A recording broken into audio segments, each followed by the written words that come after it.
ہمارے ذمہ داران، ہمارے اکابرین، ہمارے والدین اپنے بچوں کو بگڑنے سے بچائیں۔ بگاڑ تین قسم کا ہے جیسا کہ میں نے بیان کیا۔ نمبر ایک، عقائد کا بگاڑ، عقیدوں میں بگاڑ نوجوانوں میں۔ نمبر دو، منہج کا بگاڑ، منہج ان کے منحرف، منہج میں ان کے انحراف پایا گیا۔ نمبر تین، اخلاقی بگاڑ۔ یہ تین قسم کا بگاڑ نوجوانوں میں دیکھا گیا ہے۔ عقائد کا بگاڑ، منہج کا بگاڑ، اخلاقی بگاڑ۔ عقائد کا بگاڑ کیا ہے؟ عقیدہ نہیں جانتے ہیں، بلکہ آپ کو تعجب ہوگا اگر آج کے نوجوان سے جو نماز پڑھتا ہے، روزہ رکھتا ہے، زکوٰۃ دیتا ہے، حج کرتا ہے، عمرہ کرتا ہے، ظاہری اعمال انجام دیتا ہے، دل میں اللہ پر ایمان بھی ہے جس کا ہم انکار نفی نہیں کرتے ہیں، اگر اس سے صرف یہ پوچھا جائے عقیدے کی بات کرتے ہو بھائی، میرے بھائی عقیدے کی اسلام میں کتنی اہمیت ہے، آپ اس کو سن چکے ہو، یہ بتاؤ کہ عقیدہ بولتے کس کو ہیں؟ واٹ از عقیدہ؟ ڈیفائن دا عقیدہ۔ تو شاید ہمارا نوجوان لفظ عقیدہ کو بھی نہیں جانتا ہے کہ عقیدہ لفظ ہے کیا، اس کی حقیقت کیا ہے، اس کا ڈیفینیشن کیا ہے۔ پھر اور آگے بڑھیے، عقیدہ کہاں سے لینا ہے، اس کا سورس کیا ہے؟ اگر لفظ صحیح انگریزی کا کہ کہاں سے عقیدہ ہم لیں گے، کیا قرآن سے لیں گے یا میڈیا سے لیں گے، لوگوں سے لیں گے، آبا اور اجداد سے لیں گے، کہاں سے عقیدہ لیا جائے گا؟ یہ سوال کریں تو جواب آپ کو شاید نہ ملے۔ پھر عقیدہ، صحیح عقیدہ جو کتاب و سنت سے ثابت ہے کیا ہے بتاؤ، ایمان کی تعریف جو عقیدے میں آتی ہے کیا ہے بتاؤ، تو شاید ہی ہمارا نوجوان اس کا جواب دے دے۔ میرے بھائی یہ مت سمجھنا کہ ہمارے گھر میں صحیح عقیدہ ہے یا ہم صحیح عقیدے والے ہیں کافی ہے، اب ہمیں عقیدے کی تعلیم حاصل کرنے کی ضرورت نہیں ہے، ایسا نہ سمجھنا۔ عقیدے کو پڑھو، عقیدے کو سیکھو، عقیدے کو سمجھو، عقیدے کی تفاصیل کو جانو۔ افسوس کے ساتھ کہنا پڑتا ہے آج ہمارا بچہ، آج ہمارا نوجوان قرآن پورا ناظرہ پڑھ لیا استاد کے پاس، قاری صاحب کے پاس، یہ غلط بات نہیں ہے، قرآن پڑھنا اچھی چیز ہے، قرآن کی تلاوت، قرآن کے حروف اور حرکات کو، تجوید کو، اس کے قواعد کو، اظہار، اخفاء، ادغام، غنہ وغیرہ کے مسائل کو سمجھنا، قرآن کی ریڈنگ جاننا پڑھنا اچھی چیز ہے، لیکن اس سے زیادہ یا اس سے پہلے اس بات کی ضرورت ہے کہ عقیدے کی تعلیم حاصل کی جائے۔ اللہ اکبر، ذرا غور کیجئے سنن ابن ماجہ اور طبرانی کی اس حدیث کے بارے میں، جس حدیث میں حضرت جندب ایک صحابی ہیں، جندب ابن عبداللہ رضی اللہ تعالی عنہ، کیا فرماتے ہیں؟ کنا غلمانا حزاورا مع النبی صلی اللہ علیہ وسلم، ہم نوجوان لڑکے تھے نبی صلی اللہ علیہ وسلم کے ساتھ۔ غلمان لڑکے، حزاورا کہتے ہیں جو بلوغت کی عمر ہوتی ہے، بلوغت کی عمر کو جو پہنچتے ہیں اس کو کہتے ہیں حزاورا۔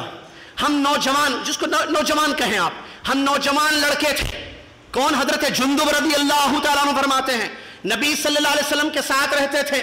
فَتَعَلَّمْنَا الْإِيمَانَ قَبْلَ الْقُرْآنِ، ہم نے قرآن سے پہلے ایمان کو سیکھا، ہم نے قرآن سے پہلے ایمان کو سیکھا محمد صلی اللہ علیہ وسلم سے۔ ثُمَّ تَعَلَّمْنَا الْقُرْآنِ، پھر ہم نے قرآن سیکھا تو فَازْدَدْنَا بِهِ ایمانا، ہمارا ایمان اس قرآن سے بڑھ گیا۔ وَإِنَّكُمُ الْيَوْمَ، تمہارا معاملہ ساتھیوں، کہتے ہیں جندب رضی اللہ تعالیٰ عنہ، فَإِنَّكُمُ الْيَوْمَ، تم آج کیا کرتے ہو؟ تَتَعَلَّمُونَ الْقُرْآنَ قَبْلَ الْإِيمَانِ، ایمان سے پہلے قرآن سیکھتے ہو۔ غور کیجئے اس قول پر، ان کی اس بات پر، حضرت جندب رضی اللہ تعالیٰ عنہ کی۔ ایمان عقیدہ ہے، ایمان کی تعریف، ایمان کس کو کہتے ہیں، ایمان زیادہ یا نقصان ہوتا ہے، یعنی ایمان کے ارکان کیا ہیں، اس کی وضاحت کیا ہے، اللہ پر ہمارا ایمان ہے، کیا مطلب اللہ پر ہمارا ایمان ہے، فرشتوں پر ہمارا ایمان ہے، کیا مطلب، یہ سب عقیدہ ہے، یہ سب عقیدہ ہے۔ تو یہ قرآن پڑھنے سے پہلے صحابہ نے جوانی کی عمر میں سیکھا۔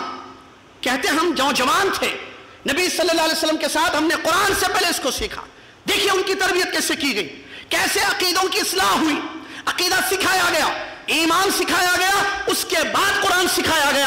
فائدہ کیا ہوا؟ قرآن پہلے عقیدہ سیکھے، ایمان سیکھے، پھر قرآن پڑھنا شروع کیا، تو اس قرآن کی بدولت، اس کو پڑھنے سے جس میں ایمان کی باتیں، عقیدہ کی باتیں ہیں، ہمارا ایمان بڑھ گیا۔ آج ہمارا نوجوان قرآن پڑھتا ہے لیکن ایمان اس کے پاس، ایمان کی تعریف نہیں ہے، ایمان والا ہے وہ، اس کا انکار نہیں ہے، تکفیر ہمارا منہج نہیں ہے، آگے بتانے والا ہوں میں۔ میرے کہنے کا مطلب ہم قرآن تو ضرور پڑھتے ہیں لیکن عقیدے کی تعلیم ہم نے کبھی حاصل نہیں کی. اپنے آپ سے ہر جوان جو میری بات سن رہے ہیں پوچھیں عقیدے کی کوئی ایک کتاب کسی صاحب علم سے آپ نے پڑھی؟ دیکھیے دروس تقریریں جس میں عقیدے توحید کی بات بتائی جاتی ہے اپنی جگہ ہے، اس میں وہ تفاصیل اصول الایمان، ایمان کے اصول، ایمان کے قواعد یہ نہیں پڑھائے جاتے ہیں کیونکہ وہ پڑھانا پڑتا ہے، ایک سٹڈی ہے وہ. تقریر ایک موضوع پر توحید کی اہمیت، ایک موضوع دیا گیا شرک کی مذمت، توحید کی اہمیت بتا دی جاتی ہے آیات اور حدیثوں کی روشنی میں، اور شرک کی مذمت آیات اور حدیث کی روشنی میں بیان کی جاتی ہے. لیکن سیکھنا چاہیے ایمان کس کو کہتے ہیں، اس کی تفصیلات ارکان ایمان جو حدیث جبریل سے ثابت ہے. عقیدہ سیکھیں، یہ عقیدہ ہے، اس کو سیکھنا ہے. اللہ کے نبی صلی اللہ علیہ وسلم سے ان لوگوں نے سیکھا، پھر قرآن کو پڑھا تو ان کا ایمان بڑھ گیا یا ان کا ایمان زیادہ ہو گیا. لہٰذا عقیدے کی تعلیم حاصل کرنا یہ اول فریضہ ہے. علماء نے اپنی کتابوں میں لکھا ہے اول واجب علی المکلف، انس و جن پر سب سے پہلا واجب یہ ہے کہ وہ اللہ رب العالمین کا حق پہچانے، عقیدہ ٹھیک کریں، عقیدے کو سیکھیں. کیوں؟ کیونکہ مقصد ہماری زندگی کا وہی ہے. عقیدے میں اگر بگاڑ پیدا ہو جائے تو ایسی صورت میں ہمارا عمل قبول نہیں ہوگا. وَلَوْ أَشْرَكُوا لَحَبِطَ عَنْهُمْ مَا كَانُوا يَعْمَلُونَ. قرآنی آیات بہت ساری اس موضوع پر دلالت کرتی ہیں. عقیدے کو سیکھا جائے. ہم سمجھتے ہیں کہ میں نے شرک نہیں کیا ہے، جیسا کہ علامہ ابن عثیمین رحمۃ اللہ علیہ نے بڑی پیاری بات بیان فرمائی اس آیت کی تفسیر میں، وَاعْبُدُوا اللَّهَ وَلَا تُشْرِكُوا بِهِ شَيْئًا. اللہ کی عبادت کرو اور اس کے ساتھ کسی کو شریک نہ کرو. وہ انسان جو اپنی زندگی میں اللہ کی عبادت نہیں کرتا اور شرک سے بچا ہوا ہے وہ صحیح عقیدے پر نہیں ہے. کیوں؟ کیونکہ عقیدے کا یہ تقاضا ہے کہ ہم اللہ کی عبادت کریں، کیونکہ اعمال ایمان کے مسمى میں شامل ہے، اعمال ایمان سے خارج نہیں ہیں. نبی صلی اللہ علیہ وسلم کی حدیث اس پر دلالت کرتی ہے. عقیدے کو سیکھا جائے تاکہ ہمارے عقیدے مضبوط ہو، جیسے سلف صالحین نے سیکھا، صحابہ نے نبی علیہ السلام سے سیکھا. اور وہ ماحول کیسا ماحول تھا مدینہ کا، جہاں عقیدے کی اتنی تعلیم دی گئی کہ بکری چرانے والی ایک عورت سے بھی اگر مسئلہ پوچھا جائے تو وہ کہتی ہے کہ اللہ آسمان میں ہے. اللہ اکبر. وہ حدیث کیا آپ نے نہیں سنی اہل علم سے، جس حدیث میں نبی علیہ السلام نے اس صحابی جنہوں نے کہا کہ میرے پاس ایک عورت ہے جو میری بکریوں کو چراتی ہے، میں چاہتا ہوں کہ اس کو آزاد کرو. نبی علیہ السلام نے اس عورت کو بلا کر اس سے سوال کیا، اے عورت، وہ بکریاں چراتی تھی، وہ کوئی سو کال ایجوکیٹڈ نہیں تھی. وہ بکریاں چرانے والی عورت سے سوال کیا گیا، این اللہ، اللہ کہاں ہے؟ اس نے کہا فی السماء، آسمان میں ہے، اوپر ہے.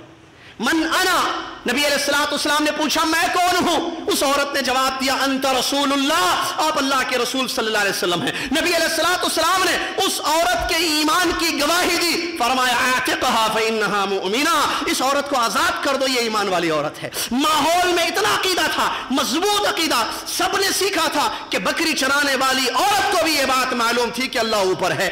آج ایسا مسئلہ نہیں ہے، آج سیکھنا پڑے گا، آج تعلیم حاصل کرنی پڑے گی عقیدے کی، کیونکہ باطل عقیدے، غلط عقیدے داخل ہو چکے ہیں. کتابوں کے ذریعے یا مختلف ذرائع اور وسائل کے ذریعے مسلمانوں میں عقائد کا بگاڑ پایا جاتا ہے، مسلمانوں میں عقیدے کا بگاڑ اور خرابیاں پائی جاتی ہیں. ایسے ماحول میں، ایسے فتنے کے دور میں جہاں عقیدے کی خرابیاں ہیں، عقیدے میں بگاڑ ہے، ایک نوجوان لڑکا، ایک نوجوان لڑکی، اس کی یہ اول ترین ذمہ داری ہے کہ وہ عقیدے کی تعلیم حاصل کرے، وہ عقیدے کو سیکھے تاکہ اس کا عقیدہ بگڑنے سے بچ جائے. اگر ہمارا عقیدہ مضبوط ہوگا، عمل اس کا تقاضا ہے، اس میں کوئی شک نہیں ہے. جیسا کہ سلف نے کہا من عرف اللہ لم یعصہ، جس نے اللہ کو پہچانا وہ کبھی گناہ نہیں کرے گا، کبھی اس کو ناراض نہیں کرے گا.